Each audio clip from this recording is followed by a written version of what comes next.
سلامونه او درنښت قدرمندو دوستانو، هیله د ټول روغ جوړ د صحت او عافیت جامې به پر تن ولري. یو ځل بیا زه سیال ستاسو په چوپړ کې له یوې بلې معلوماتي ویډیو سره حاضر شوی یم. هیله ده چې تاسو هم راسره دغه ویډیو زما پر ټولنیزو پاڼو لکه فیسبوک، ټیک ټاک او یوټیوب چینل راسره وګورئ او هیله ده چې په دغو پاڼو کې ما در سره وڅارئ.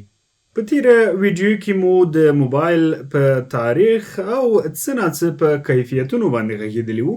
نن راځو موبایلونه د کیفیت، کمیت او قیمت له مخې پرتله کوو چې په نړۍ کې د موبایلونو څومره کمپنۍ شتون لري او دغه کمپنۍ کوم ډول موبایلونه تولیدوي او همدارنګه د دغو موبایلونو کیفیت او کمیت او قیمت څنګه دی.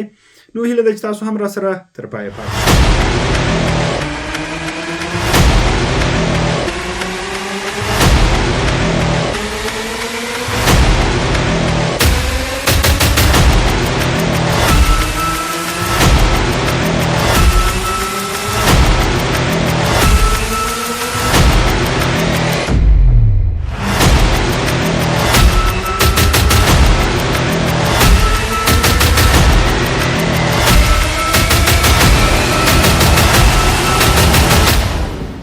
په پیل کې راځو د موبایل نړیوال صنعت ته. موبایل اوس په ژوند کې د انسانانو یو مهم څه ګرځېدلی دی، یا ډیری کسان ډیری چارې په موبایل ترسره کوي یا د ژوند یو برخه یې ګرځېدلې ده.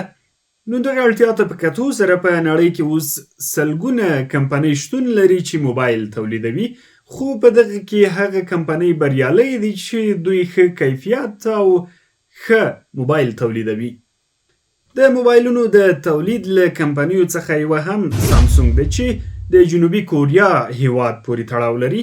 دغه کمپنۍ په کال کې تر 300 میلیون پورته موبایلونه تولیدوي چې پکې ګلکسي ایس، ګلکسي ای او ام غوره موبایلونه دي. د سامسونګ کمپنۍ موبایلونه معمولا ښې کامرې، ښه بیټرۍ او ښه کیفیت لري. په ټوله کې که ووایو په انټرنیټ او نورو برخو کې هم ښه کیفیت لري. قیمتونه یې هم ټیټ، مناسب او لوړ قیمتونه دي، یعنی له $150 څخه نیولې بیا تر $1600 پورې قیمتونه لري، چې دا بیا د موبایل تر کیفیت پورې تړاو لري. یعنی که څومره غواړئ د ښه کیفیت موبایل ترلاسه کړئ، هومره ډېرې پیسې به ورباندې ورکوئ. د نړۍ په کچه دویمه لویه او ستره کمپنۍ امریکایي اپل کمپنۍ ده چې د تولید کچه یې تر 2.5 میلیونه پورې رسیږي. یعنی په کال کې دوی تر 2.5 میلیونه لوړ د موبایل تولید لري. آیفون موبایل به تاسو ته هم معلوم وي چې ښه کیفیت، ښې کامرې او ښه امنیت لري. قیمتونه یې هم له $500 نیولې بیا تر $1600 پورې رسیږي. یعنی قیمتونه متوسط او لوړ قیمتونه دي، یا تر ډیره ټیټ قیمت نه لري. قیمت ته په کتو یې هم ډیرې ځانګړنې لري.